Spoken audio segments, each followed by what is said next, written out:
बच्चे नहीं है तो चिंता और बच्चे हैं तो चिंता। पढ़ाई की चिंता तो करियर की चिंता। करियर में कैसे सक्सेसफुल होंगे उसकी चिंता या नहीं होंगे उसकी चिंता। ज्यादा पैसा कमाने लग जाए तो भी चिंता। बेटी की शादी हो जाए तो शादी करके ससुराल में कैसे एडजस्ट करेगी उसकी चिंता। और एडजस्ट कर ली तो वो क्या अपने आप में खुश रहेगी उसकी चिंता। देरानी जेठानी के साथ बनेगी कि नहीं बनेगी उसकी चिंता। और बन जाए तो उसके वापस से उसके भविष्य की चिंता। इस प्रकार सुबह से लेकर रात तक पूरे दिन पूरी रात, मात्र इतना ही नहीं, सपनों में भी दिन भर चिंता चिंता चिंता।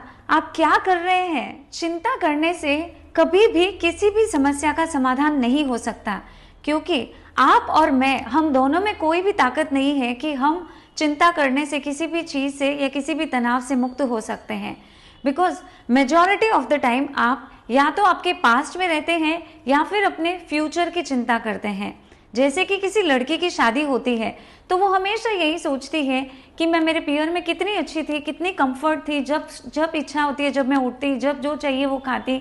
लेकिन यहाँ आने पर तो हर चीज़ पूछ करके करनी पड़ती है, हर चीज़ बता करके करनी पड़ती है, परमिशन लेना पड़ता है। और अगर ऐसा ही रहेगा तो मैं इस जीवन में नहीं एडजस्ट कर सकती हूँ। इस प्रकार के भविष्य के प्रेडिक्शंस करने लग जाते हैं आप लोग। और वैसे ही स्टूडेंट्स के साथ भी होता है। जैसे जैसे वो बड़े होते जाते हैं, आप सबके लाइफ में अपनी रिस्पॉन्सिबिलिटी बढ़ती जाती है। लेकिन अगर आप अपने पास्ट को देखते रहते हो कि यार वो कितना अच्छा समय था जब कॉलेज में फ्रीक आउट करते, फ्रेंड्स के साथ चिल करते, लेकिन यहाँ पे तो कितनी रिस्पॉन्सिबिलिटी उठानी पड़ती है, परिवार की, माता पिता की, फैमिली की। ऐसे दिन रात पास्ट को याद करते करते आप सब अपने प्रेजेंट को खराब करते जा रहे हैं। यह मात्र इतना ही नहीं है, आप अपने रिलेशनशिप में, अपने हेल्थ में, अपने वेल्थ में और अपनी फैमिली के साथ में भी हर सिचुएशन में कहीं ना कहीं पास्ट को याद करते करते करते अपने प्रेजेंट को खराब करते हैं। बिकॉज आपका प्रेजेंट ही डिटरमाइन करता है आपका फ्यूचर कैसे होगा। So the power is in present moment. इसीलिए अब इस क्षण, वर्तमान क्षण आपको क्या करना है उसके ऊपर सबसे ज्यादा आपकी सोच होनी चाहिए। उसी के ऊपर आपके एफर्ट्स, आपके एक्शंस, ये दोनों चीजें ही पॉजिटिव वे में अगर होते हैं तो आपकी लाइफ जहां पर भी है वहां से काफी बेटर हो सकती है। इन सब में मेजर की इंग्रेडिएंट होता है सेल्फ लव। जो व्यक्ति खुद से प्यार करता है वो व्यक्ति हमेशा प्रेजेंट में रहने के लिए प्रोत्साहित होता है।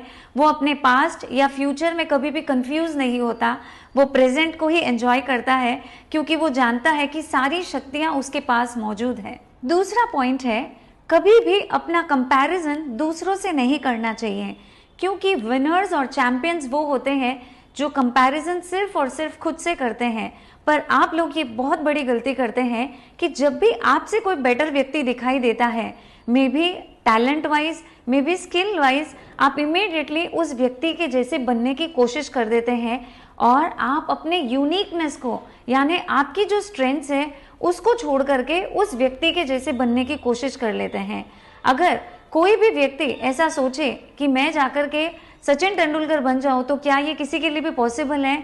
या फिर कोई लेडी ऐसा सोचे कि जिसको कुकिंग ही नहीं आती है, वो सोचती है कि मैं जाकर के मास्टर शेफ के विनर बन के आ जाऊं, तो क्या ये प्रैक्टिकली पॉसिबल है? ये कभी भी पॉसिबल नहीं हो सकता है। ये बहुत इंपॉर्टेंट है कि ऐसे लोगों को आप रोल मॉडल बना करके रखें ताकि आप उनके जैसे थोड़ा बहुत बेटर बन सकते हैं। लेकिन आपके पास जो स्ट्रेंथ है, आपके पास जो क्वालिटीज है, believe in your self, trust in your self, आप जरूर उस क्वालिटी में आगे बढ़ सकते हैं, जरूर उस क्वालिटी को निखार सकते हैं। Even you can also reach the top of the quality of yours. आप जिस चीज पर अपना दिमाग लगाएंगे वही चीज बड़ी हो जाएगी। यदि आप प्रॉब्लम पे अपना फोकस करेंगे तो आपकी प्रॉब्लम बहुत बड़ी हो जाएगी। वही यदि आप अपने सॉल्यूशंस पर फोकस करेंगे तो सॉल्यूशंस बहुत बड़ी हो जाएगी और एक ही प्रॉब्लम की हजारों रास्ते निकल जाएंगे। जैसे कि कोई भी एक छोटा बच्चा जिसको पढ़ना नहीं आता है तो बचपन से ही उसके मम्मी पापा उसको हेल्प करते हैं, मोटिवेट करते हैं, और वो बच्चा धीरे धीरे, जिसको एक अक्षर नहीं आता है, वो बड़े होकर के MBA बन जाता है, चार्टर्ड अकाउंटेंट बन जाता है, IAS IPS ऑफिसर तक बन जाता है। क्यों? क्योंकि पता था कि इस प्रॉब्लम का क्या सोल्यूशन है।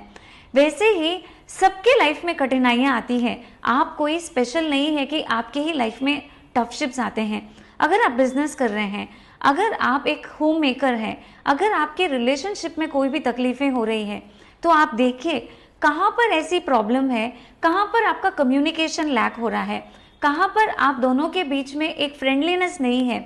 उन सिचुएशंस को आपके एम्प्लॉयर्स के साथ में भी आप चेक करें कि आप लोगों के रिलेशनशिप में किस प्रकार का बॉन्डिंग है। क्या वो रीज़न ये तो नहीं है आपके ग्रोथ नहीं होने का? इसीलिए focus on the solutions rather than focusing on the problems, because जिस पे आपकी शक्ति दोगे वही चीज़ बढ़ती चली जाएगी। नेक्स्ट मंत्रा, अगर किसी दिन आपको कोई भी काम करने में मन नहीं लग रहा हो, चाहे वो पढ़ने में मन नहीं लग रहा हो, कोई भी एक्टिविटी करने में मन नहीं लग रहा हो, या फिर आपके डेली चोर्स में भी आपको लग रहा है कि आज मुझे ब्रेक ले लेना चाहिए, then take a break for yourself, recharge yourself. अपने आप को ऐसे एक थॉटलेस स्टेट पर लेकर जाएं जहां पर आप अपने आप को, अपने मेंटल स्टेट को रिलैक्स कर सकें, जिससे आप वापस एक नई ऊर्जा के साथ शुरू कर सकते हैं। जब मैंने अपनी YouTube जर्नी शुरू की, तो मैंने शुरू जब किया तो इमीडिएटली ऐसे इतने सारे फॉलोअर्स नहीं हो रहे थे, बट देन ग्रेजुअली मैंने एक ब्रेक लिया थोड़े दिनों में, एंड देन आई रियलाइज्ड कि मेरा क्या नीश है, मैं क्या करने में अच्छा बन सकती हूँ, मैं किस प्रकार से लोगों की ज़्यादा से ज़्यादा मदद कर सकती हूँ। एंड आई रियलाइज्ड कि मैं मेंटल वेलनेस पे बहुत ज़्यादा हेल्प कर सकती हूँ किसी भी इंसान की। And then I took as a profession, और आज मैं लाइफ कोचिंग भी कर रही हूँ। इसी प्रकार से आप भी अपने नीश को ढूंढें और उस वक्त अपने आप को रिचार्ज करें। जो कुछ भी आपको करने का मन कर रहा हो, आप में से कई लोग ऐसी गलती कर रहे होंगे कि आप अपना रिमोट कंट्रोल दूसरों के हाथ में दे देते हैं। वो जब चाहे जो चाहे आपसे वो काम करवाते रहते हैं।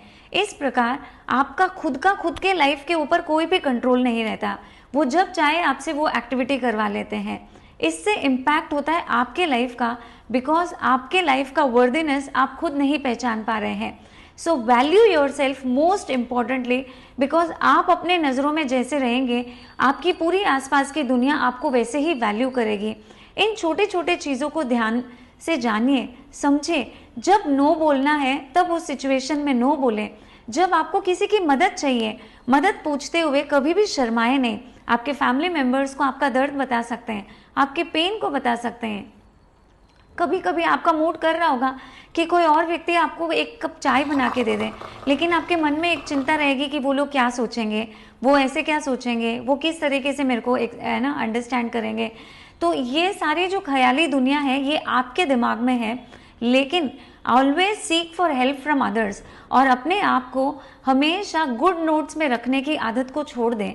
क्योंकि जो व्यक्ति हमेशा ये चाहता है कि मैं मेरे ननद के लिए बहुत अच्छा काम करूं, मेरी भाभी हमेशा मेरे को अप्रिशिएट करें, हम को सिस्टर्स में हमेशा हैप्पीनेस रहे, हमारे भाई बहन में हमेशा किसी भी प्रकार का कोई तनाव नहीं हो, और जो तनाव, जो चीज़ें आपको अच्छी नहीं लग रही है वो भी आप कंटिन्यूसली करते जा रहे हैं, तो एट लास्ट एक दिन ऐसा ही आएगा जब वो सारी चीज़ें मिलकर के बर्स्ट हो जाएगी।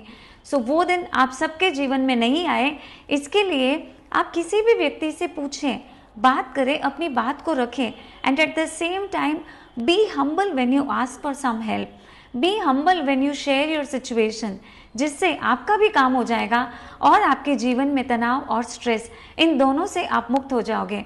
सो इसी के साथ में हम जल्द से जल्द मिलेंगे अगले वीडियो में, और इस पूरे वीडियो में आपको जो भी चीज़ अच्छी लगी हो ज़रूर कमेंट करें और शेयर करें, ताकि ज़्यादा से ज़्यादा लोग इन छोटी छोटी बातों से नहीं उलझते हुए अपने जीवन में कुछ अच्छा कर सकें। इसी के साथ धन्यवाद।